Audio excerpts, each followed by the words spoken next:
y no me quiero dormir. Yo no quiero envejecer. Ahora. Kaixo, eguerdion, ongi etorriak Los Reyes del Mundo pelikularen prentza aurrekora. Hola. Hi, and welcome to everyone to the press conference of Los Reyes del Mundo, the Kings of the World.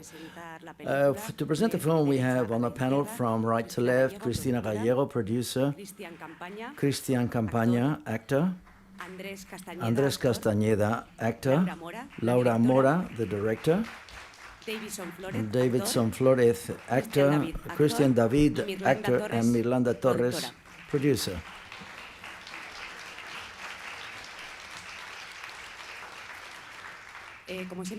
As always, I'll ask the first question, and then please raise your hands so that I'll give you the floor. First question is for Laura, but also for the producer, Cristina and Mirlanda. I'd like to know how the project emerged, and when did you first start to work together on the film? Well, thank you very much for having us here, first of all. Well, the film, I started to write it in 2016, just after shooting Matar a Jesús. And I go to the Lower Cauca from Medellin, and which is the same journey that the film takes.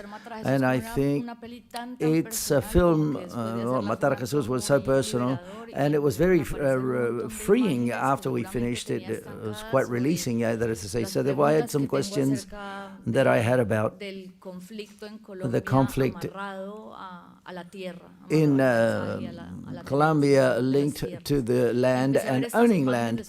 And I had these images of these kids that journeyed through the film, and they're very closely linked to the shooting of Matar a Jesús. And I met those boys, and they repeated constantly what they most wanted was a place in the world.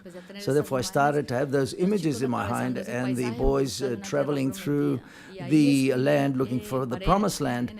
So therefore, and I remember taking down images in my car, for example, and I put the title, I wrote the title, We Are the Kings of the World.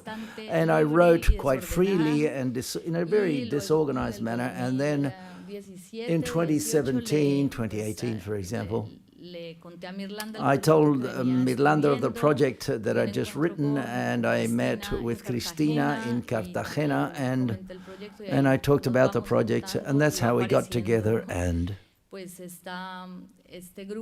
this group of marvelous women came together based upon, all around this, focus upon this subject of man and masculinity, and that's how we started to work together, and that's why we're here today. If the producers would like to add something. A bit similar to what Laura says. In 2017, she said, had the film and whether I wanted to produce it. And for me, it was very important because Laura and I are friends, and I trust her and I admire her deeply, and I thought it was incredible to produce a film next to her, who's a director, as I said before, I admire. And we have, we've been friends for many years, so therefore I got on board this project, and here we are.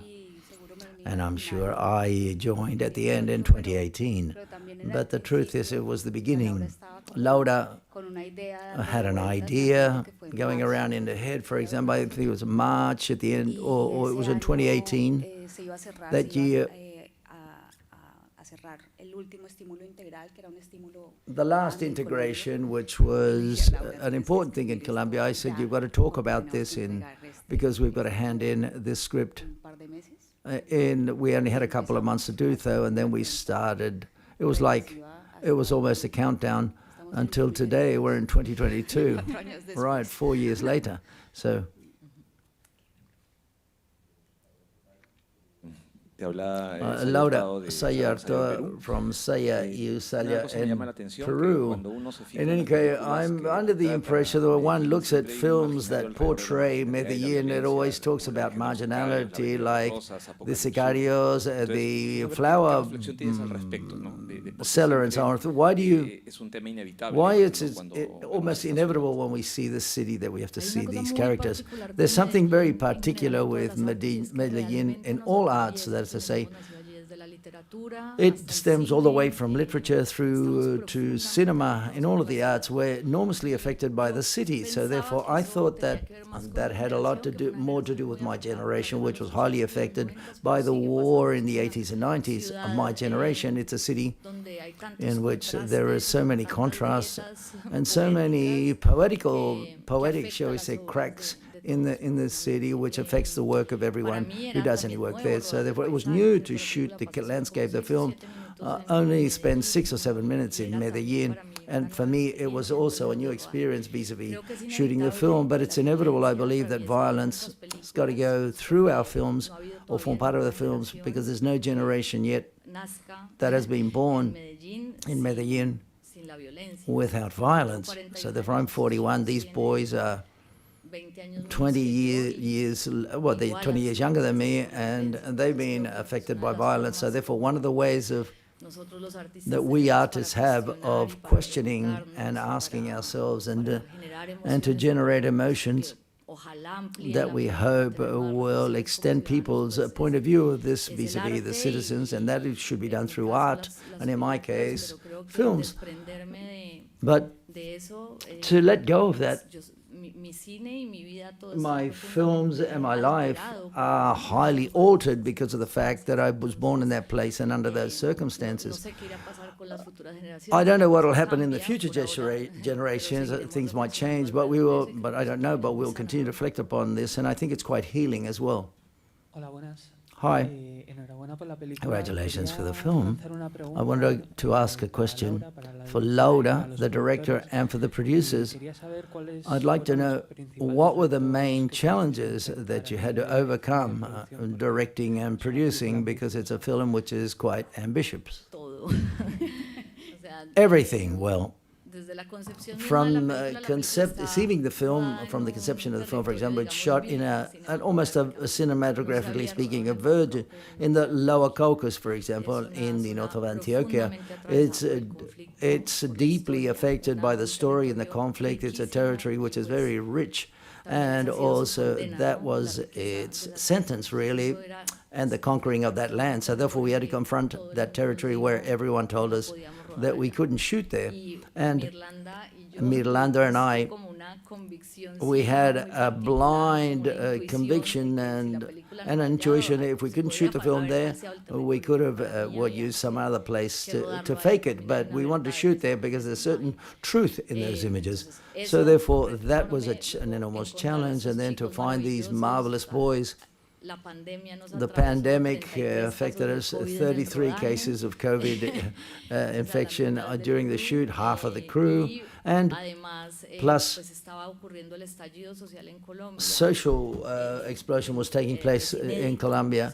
This had never happened in 2019 and 2021 is when we shot. There's something of truth about this because it coincided with that moment, the film, but that was also a challenge because the roads were closed, there was a lot of uncertainty, and the Kings of the World, for me, each day of the shoot is a miracle. I've got this image of a door that was closing and of a garage which is going down, and at the last minute we got under that door, even on the last day, but even today, the fifth boy was going to come along and we're going to put him into the film as well.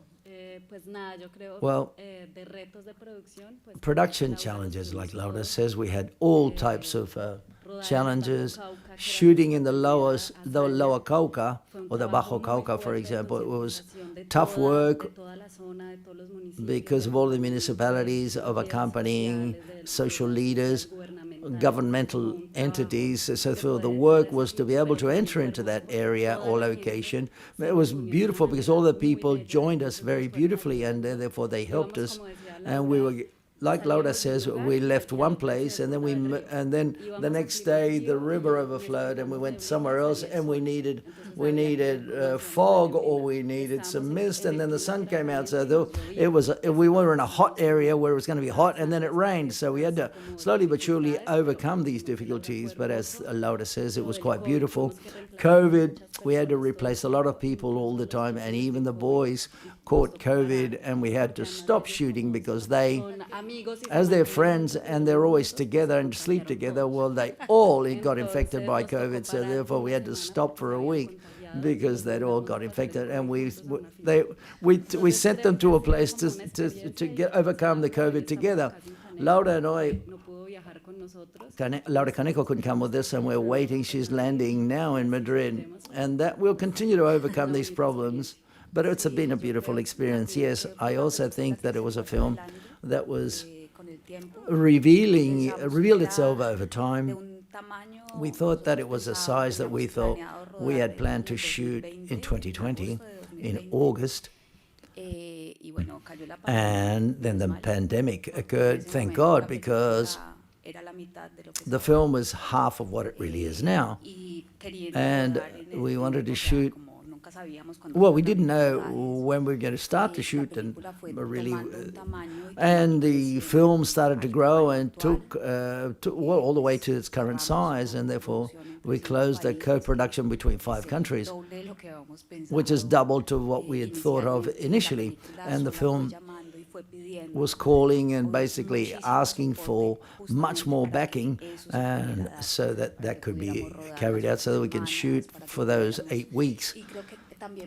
And another thing happened, and that is, and this has to do with Laura, that's to work upon unforeseeable circumstances, and the territory was giving us, providing more positive things. The crew, we had to replace a lot of people. One of the biggest and most beautiful coincidences is Ra and Laura had been working with a boy for several years, for 3 years, and starting the shoot.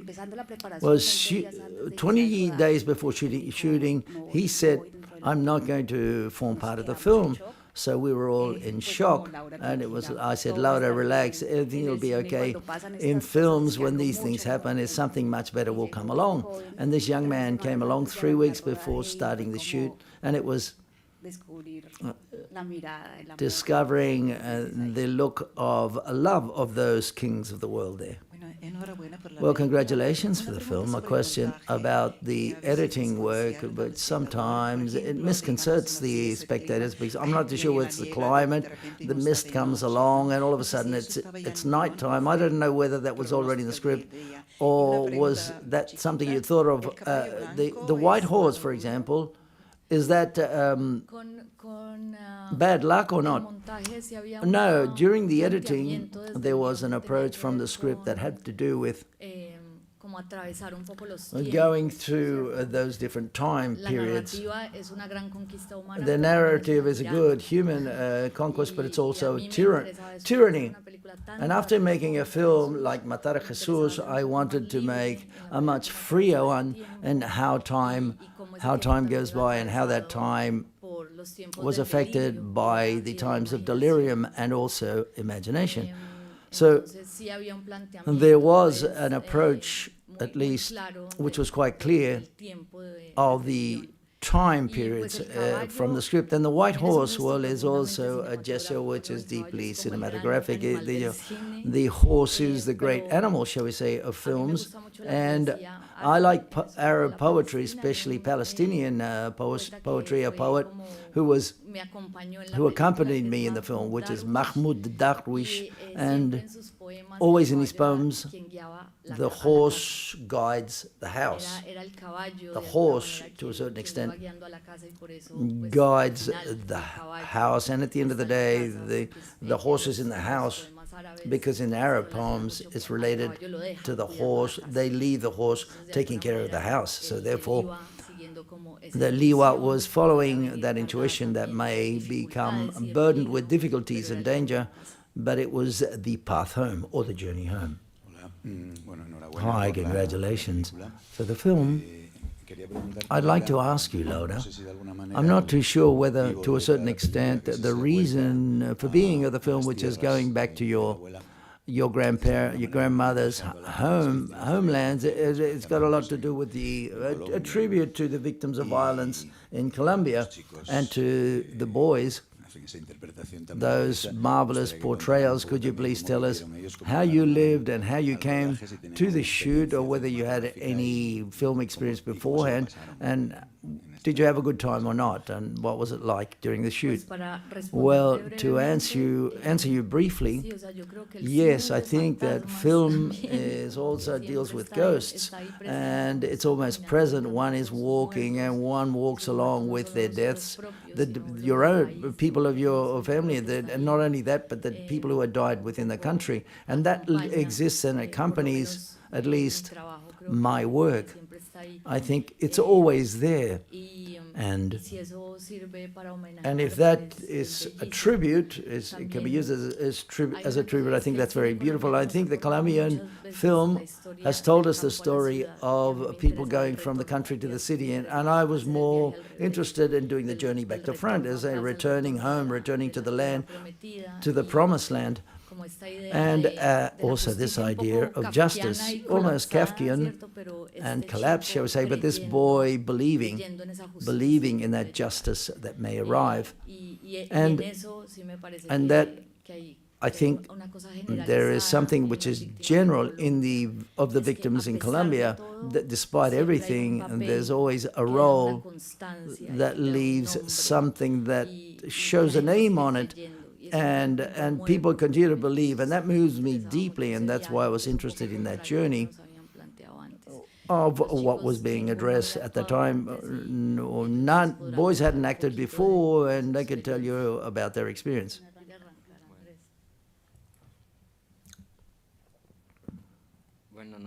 I don't know, but my name in the film is Ra.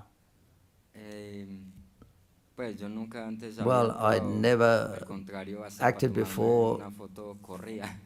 And when people wanted to take a photo of me, I'd run away because I don't like photos at all. And all of a sudden, someone very special got in my way, in my journey, in my path, Karel, a head of casting who found me. A round of applause for her.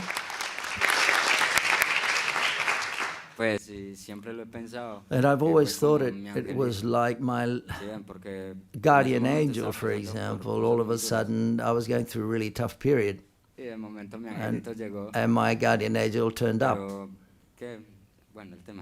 And what was well, I'd never acted before in a film, so I thought it was much more difficult, but the truth is, getting in front of a camera, in front of a camera, it's like letting your soul free, or releasing your soul. There aren't words to explain it.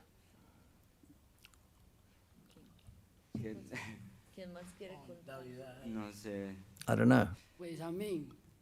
Well, to me, it was a bit of a surprise.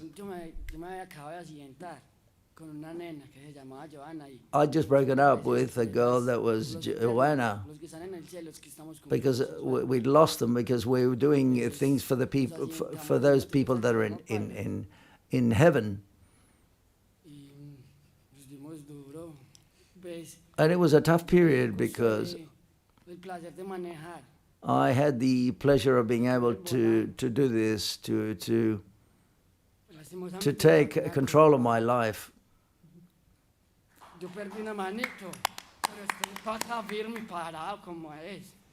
It's been very tough for me. And I went through a really tough period, and I don't desire that to anyone. And that's what I'm going through a great moment now, and I want to thank you very much. DAVIDSON is the boy that I have met for the longest time. From the outset of the script, I met him. It was a coincidence. I met him, and every time I wrote the script of Sere, who's the great mystic in the film, well, I was thinking of him. Yeah. Yo le decía a Diosito que me parara de esa cama y me cumple, porque me dijeron que me iba a quedar inválido. Yo tengo 8 tornillos. Pues bien, y acá estamos finitos. We're here at the end of the day after this tough period, and I'm glad to do so. Hi. Me gusta que me digan Ton, me pueden decir Ton. You can call, my name's Anton, but you can call me Ton, but I'm Culebro in the film. Una experiencia muy bacana. It was quite a great experience because we come from Medellin, and Medellin, there you've got to be fighting every day, and it's quite a problem. It's a very tough life. But we met these great people who made our lives happier. And so therefore, with film, I learned that violence isn't everything. You can go a long way without violence, and one meets a lot of people that are not always thinking about evil, but they have more dreams and projecting the future vis-a-vis life. So, and everything that we met, and she understood us very well, because to understand us is quite tough, the way we speak. But they were able to do so, and I want to thank all of them, because they were very nice to us, and they gave us, well, provided this happiness, that's what I want to say. Thank you, Chris. Well, I liked the experience very much, because when they found me, I was in an internship, and an interview for a film. I couldn't believe him. I said, what? What do you mean a film? An interview for a film? And I was being put away. And when they called me out, for example, thanks God, through the casting, and I like the film. You've got to see it, by the way. They have not seen the film yet. They're going to see it this evening for the first time. Great experience. Yes, they have seen it. Is it okay? Is it a good film or not? Did you enjoy yourselves?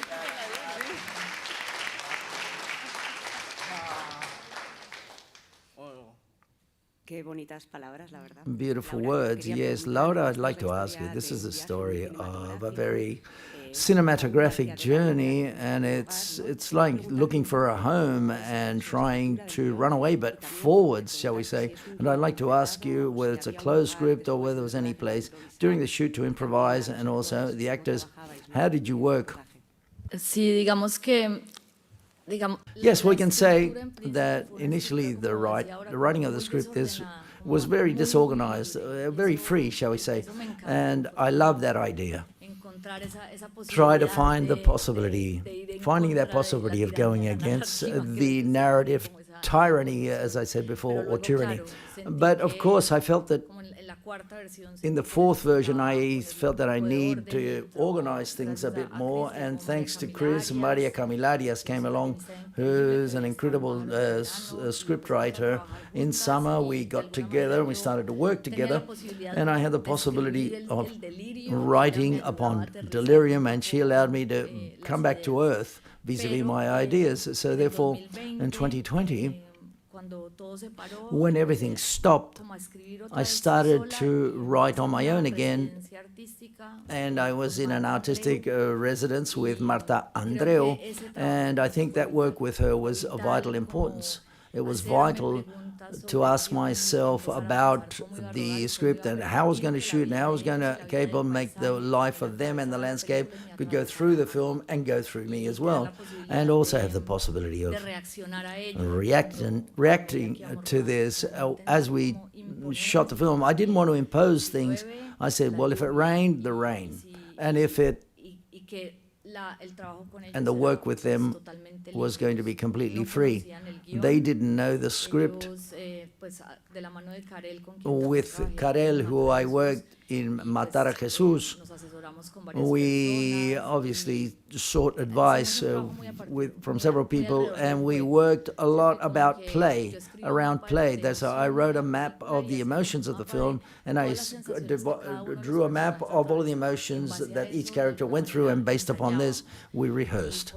And we said, let's talk about this, or this is the emotion we want to achieve, and rehearsed a lot. But above all, how building that link which exists in the film, where Ray is the leader who guides them, where everyone's got a place, the mystic person, the person, Winnie, for example, represents loss, for example, dignity, but he's also Culebro has rage, Sere is the mystic person, and so therefore, based upon this, we did a lot of exercises. And during the shoot, we come to the scenes, and every morning, Carol and I would we would talk about the different emotions of each one. We warmed them up, shall we say, and they entered into the scene, and we were always very careful to see whether we were trying to portray existed. For example, the scene in the bathroom outside of this brothel, well, we addressed it quite differently,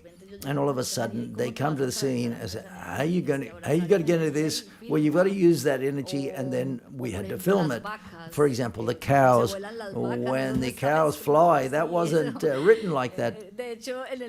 In the script, it was like there was mist and cows, and the boys looked at them. No, we got rid of the cows ran away, and the boys ran after them. Not fly, I'm sorry, excuse me. They ran after them, and that's what we shot in the film.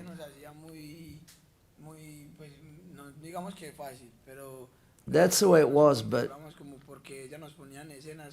they gave us scenes that we'd already lived through. For example, jumping on a mule, looking for food, the guerrillas, the paramilitary, for example. They take you into another war, which, even if you live in Medellin,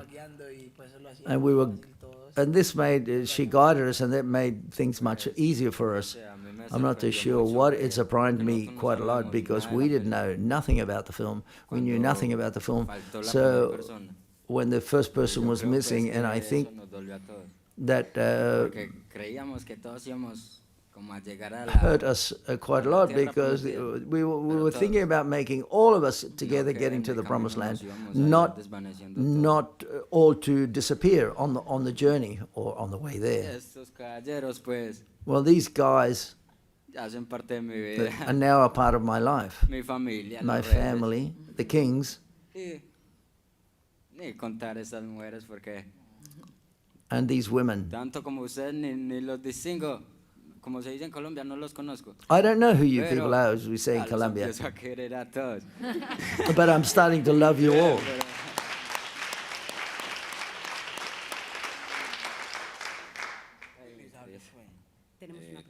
We've got another question. Yes, I'd like to ask Laura, and also the producers can answer. Tristan, in Mirlanda, you talked to Laura about how in different shooting this film in different registers in literature and cinema in Colombia.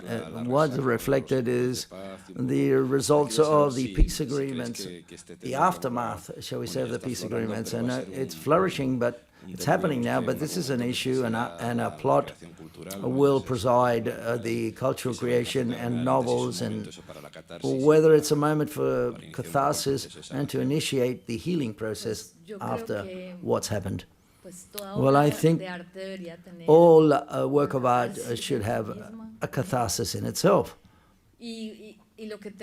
And what I was saying, and I was just saying a moment ago, I think that as artists we're going to read our context and our time, and that reading coincides with the historical moment we're living through. So there are things in the film, as I said before, that stem from my deepest desires. I started the film in 2016, and the scene of the barricade was my wish that one day that could happen, and that could explode, and that we could put it to flame. So therefore, what that happens, what you're seeing is that imaginary obviously is manifested, and the issue of the land is the most situational now in Colombia, and with the agenda of the new government is going to be a very big issue in Colombia. It's in debt of an agricultural reform or reviewing the landowners and owning land, and therefore I hope the film will contribute to that conversation for a much more symbolic and more poetic standpoint.